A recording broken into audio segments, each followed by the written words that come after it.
Kia ora Rotorua, ahead in tonight's news bulletin. Whakatāne City Councillor says te reo important for the identity of Māori. Rotorua District Council advertised for Safe City Guardians, and cricket's Baywide Cup gets underway this weekend. Those stories and more in detail tonight on City News. Whakatāne City Councillor Pauroto Ngāporo believes te reo, the Māori language, is an integral part of Māori identity. His comment comes after concerns were raised recently about the dwindling number of Māori speakers, as well as the status and definition of kohanga reo in early childhood education. Pauroto Ngāporo says he believes if the language did not exist, Māori would be lost as a people. Ko te reo me ki te waka o te ao Māori.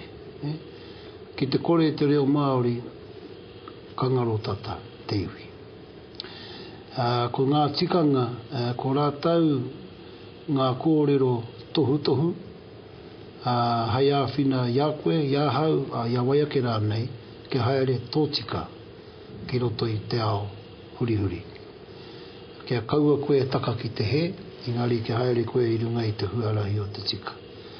Nō reire koe rā te kupu e kōrero tēnei tikanga, ko ngā mea e tikāna. Ngā mea e tikāna hei whai atu. Ne? Nō reire ko te reo, te waka o te ao Māori, ki te kore koe mōhio ana ki te reo Māori, ko kore koe e mōhio me pēhea te whai atu i ngā tikanga. You can hear more from Pauroto Ngāporo in tonight's edition of City News. The Rotorua District Council has advertised the positions of Safe City Guardians. The council says they are seeking enthusiastic individuals with exceptional people skills to take on the 7-month fixed-term roles. The Safe City Guardians are part of a project to boost security in the CBD. Rotorua District Council Community Safety Projects Officer Amy Duckett says the 2011 Perceptions of Safety survey highlighted a decrease in how safe people felt in the CBD during the daytime. So the Safe City Guardians are about addressing the issue. Applications for the positions can be completed online at rdc.govt.nz and closed on the 14th of October. The Bay of Plenty Regional Council has reported an operating deficit of $486,000. That's $1.15 million less than the budgeting deficit of $1.6 million. The figures were set out in the Council's annual report, which was adopted at their Council meeting last week. Group Manager of Corporate Services Brian Trott said the annual report showed how well the Council has performed this year, both in what it did and how much it cost. Mr Trott said this year's savings were achieved by spending $2.3 million less on operating costs, but it was offset by receiving $1.2 million less in income. He also added that the Regional Council's operating expenditure included a number of unbudgeted costs, including costs associated with major floods and the contributions to Canterbury Earthquake Relief Funds. The annual report and a summary of the report will be available later this month from the Council's website. And congratulations to our sales consultant Julie Chigwidden, who has won the Best Tui Photograph in the Scene magazine photographic competition with the Kaimai Garden Centre.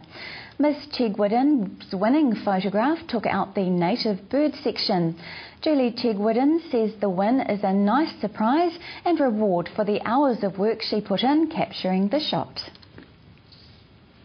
In sport tonight, the local cricket season gets underway this weekend with the start of the Baywide Cup.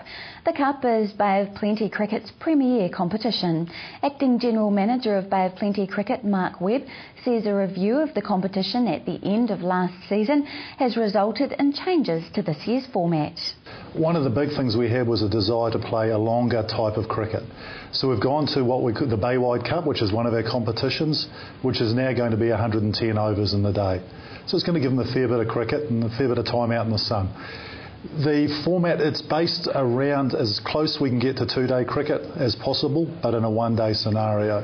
So the first team has the opportunity to bat for a maximum of 60 overs, and then they've got the opportunity to get the other team out in the 50 overs left.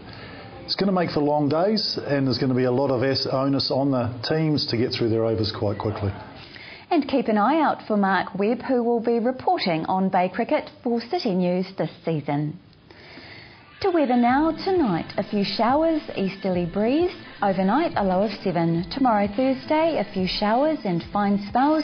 Light winds, high of 17 and low of 7.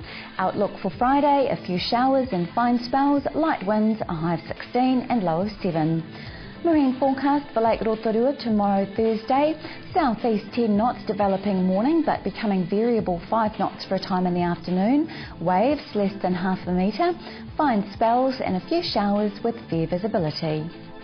If you've missed any of tonight's bulletin, you can watch it again by going to tvrotorua.co.nz and click on the View Latest City News link. Or to view what's on in our city, click on the Upcoming Events link. Still to come in tonight's programme, more from Pouroto Ngāpuro about the importance of te reo.